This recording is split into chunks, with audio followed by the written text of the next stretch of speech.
Welcome back to this special Making a Difference. I'm LEX 18's Nancy Cox. Haiti was already the poorest country in the Western Hemisphere before being hit by an earthquake in 2010.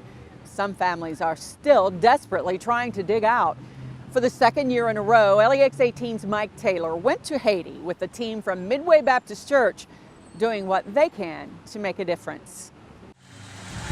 Nothing comes easy in Haiti, not travel, not work, not even from any of the next meal.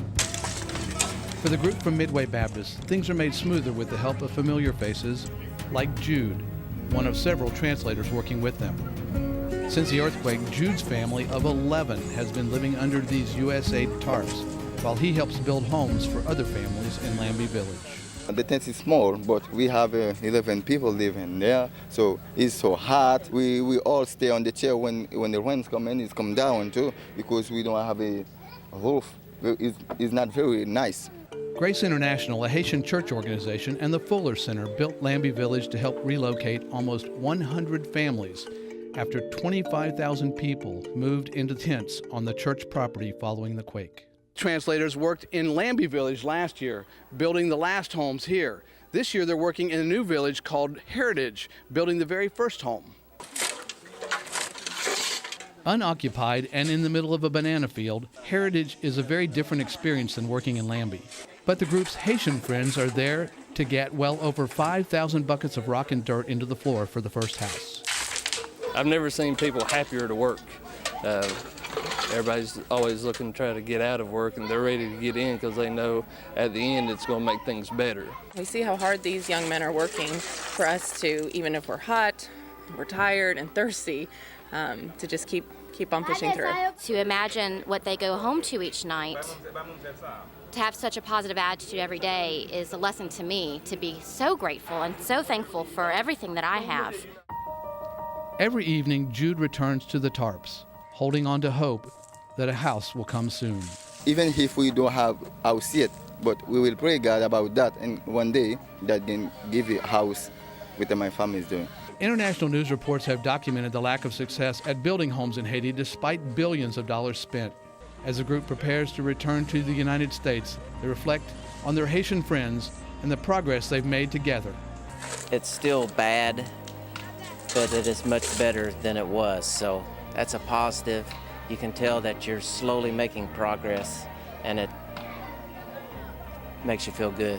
You just got to get here, and then once you get here, try to make a difference. Mike joins me now with an update about the efforts in Haiti. Mike, it's been 6 months. What's been the progress? Well, a team that had worked with Jude and his family over the years decided to help provide him with a home, and with his whole family for a home. And they're now building that home in Lambie. And amazingly, even in a third world country, you can communicate with people on Facebook. So I've talked to Jude on Facebook as recently as today, and he says the home was started about 3 months ago. It still needs a roof. They only work on it when teams are there, so it's going to take a little while longer, but they're getting there. The family will have a home soon. And that's amazing. We see those images and we think, oh, what a horrible situation, but that's daily life for them. It really is, and the homes that we were able to help provide and help them build are so much nicer than what many people live in down there. You're talking about, a 16 by 20 foot room basically, and a whole family living in it. Wow. But that compared to the tents they live in, it's pretty nice. Yeah. Well, if someone is touched by this, if our viewers are motivated, what advice would you give them if they want to help out in Haiti or someplace else? There's so much need in Haiti and so many other places in the world and here in the United States. Right. Anybody can help in some way. Maybe it's not going, maybe it's just providing funds for someone else to go. But if you're interested in going, I just would encourage you to seek out other people who have done it, get lots of good advice, and plan things out well so that you're not just throwing money at a situation, because that doesn't help and sometimes it hurts. God bless your team and others who do such great work. Thanks, Nancy.